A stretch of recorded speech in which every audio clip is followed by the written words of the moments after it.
CNN 단독 보도입니다. 미 의회 보좌관과 행정부 관리의 말에 따르면 트럼프 행정부는 내년에 한국이 부담해야 할 주한미군 방위비를 400% 증액하면서 방위비 분담 특별협정이라고 했습니다. 1991년부터 한미 간의 9번의 협상은 성공적이었지만 이번에는 쉽지 않을 것으로 보입니다. 워싱턴 포스트는 미국은 이미 방위비 협상에서 멀어졌다고 하면서 한국은 공정하고 공평한 방위비 분담에 대한 우리의 요청에 응답하지 않았다고 말했습니다. 서울이 미국의 제안에 동의하지 않은 것은 놀라운 일이 아닙니다. 분담금 증액은 동맹국들에게는 부담이 될 것이고 미국의 적들에게는 선물이 될 것입니다. 트럼프는 동맹국들에게 미국이 이용당하고 있다고 생각하고 있으며 한국은 부유하기 때문에 분담금 증액은 당연하다고 인식하고 있어서 2013년에도 그는 북한으로부터 보호해주는데 한국은 미국에 얼마를 지불하고 있는가? 전혀 없다 라고 트윗했습니다. 트럼프는 주한미군의 철수로 인해 미군의 유지비용이 삭감될 것이라고 생각하지만 그 군대가 미국 내에 있어도 재배치 위치에 상관없이 수용, 급식 및 지원 비용은 필요하다는 것입니다.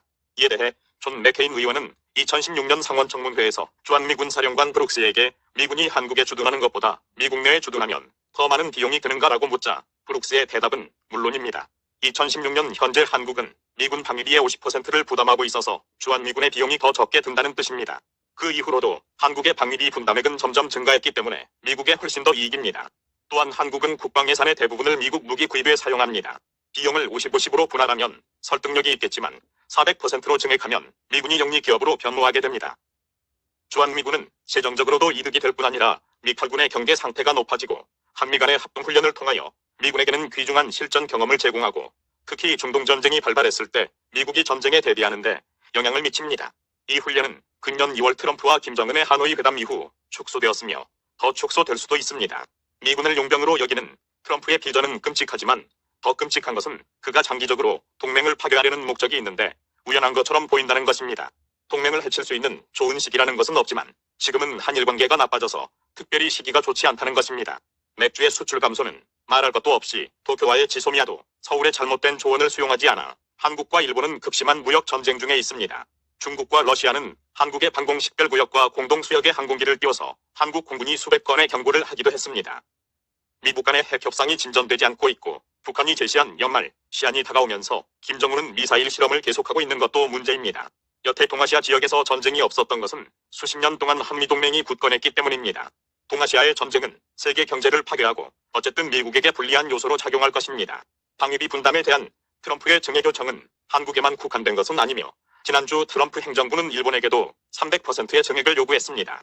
중요한 것은 비용뿐만 아니라 친구 및 파트너로서의 미국의 신뢰, 그리고 공유 가치를 가진 국가들 간의 동맹 체계 및 국제 질서에 대한 미국의 약속입니다. 서울과 도쿄는 백악관에 대한 신뢰성과 헌신에 대해 의문을 가지고 있으며 그럴 권리가 있습니다. 미국의 공식 및 비공식 동맹국을 트럼프가 모두 버린다면 해당 국가들은 비상계획을 세울 수밖에 없을 것이며 일부 국가는 중국이나 러시아에 흡수되어 공산화될 수도 있습니다. 일부 국가는 자신을 보호하기 위해 핵무기를 보유하려고 할 것이고 이것은 무기 경쟁을 촉발할 것입니다. 그리고 트럼프가 자신의 어리석음을 뒤로하고 대통령직에서 물러난다면 그는 미국의 명성을 손상시키고 우리의 동맹국들을 모욕한 사례가 될 것입니다. 이것이 앞으로 미국의 안보와 이익에 어떤 영향을 미칠지는 상상하기 어렵습니다. 이하는 한미일 삼각동맹의 방위비 분담 협상에 대한 각계의 발언과 정의팍 TV 논평입니다. 조선일보는 방위비 협상이 결렬되면 주한미군 한계 여단 4,000명이 감축될 것이라고 보도했고 마크 미국 방장관은 이를 지적하며 기사를 내리라고 했습니다. BBC 방송은 방위비 협상이 결렬될 경우 트럼프 마음대로 주한미군을 철수할 수 없는데 미 의회에서 국방소공본 그대어를 통해 주한미군의 수를 22,000명 이하로 줄이는 것을 막아놓았기 때문이라고 합니다. 그러니까 순환 배치로 나간 미군은 숫자를 채워서 다시 들어와야 합니다. 와이타임즈는 한국이 미군에 지불하는 방위비는 100% 국내에서 소진되므로 한 국민이 미국에 삥 뜯긴다고 생각하는 것은 오해라는 것이며 평택 미군기지 이전으로 이태원이 폭삭 망한 것을 보면 미군 철수로 필리핀이 거지된 것과 연관성이 있어 보입니다. 강경화는 방위비 협상이 결렬된 것을 두고 우리의 논리가 탄탄했기 때문이라고 또 자화자찬 개소리를 시전했습니다. 붉은 소대가리와 백색 동태대가리의 만남인가? 한미동맹 저버리고 감비아 태국과 동맹한다더니 방위비 협상을 주한감비아군이나 주한태국군과 할 것인가? 송영길은 미군 갈 테면 가라 라고 했다는데 북한 미사일은 네 대가리로 막을래? 네 대가리가 사드냐? 송트남 너 언제 사람 될래? 베트남 대가리 털 사건은 어떻게 됐냐? DNA 검사했냐? 누구 거냐? 미군 철수할 일 없는데도 이 틈을 타서 미군 철수, 방위비 분담에 반대하는 붉은 무리들의 개질할 시위가 또 시작되었습니다.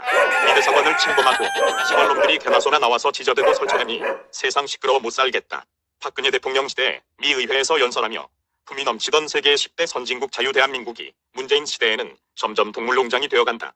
북돼지와 남돼지의 섭정을 받는 문재인, 국민들도 빠쳐서 욕쟁이가 다 되었다. 나라 망하는데 욕이 대수냐? 붉은 소대가리 문재인, 에라이 시벌테 7시 내 고향 북으로 꺼져라.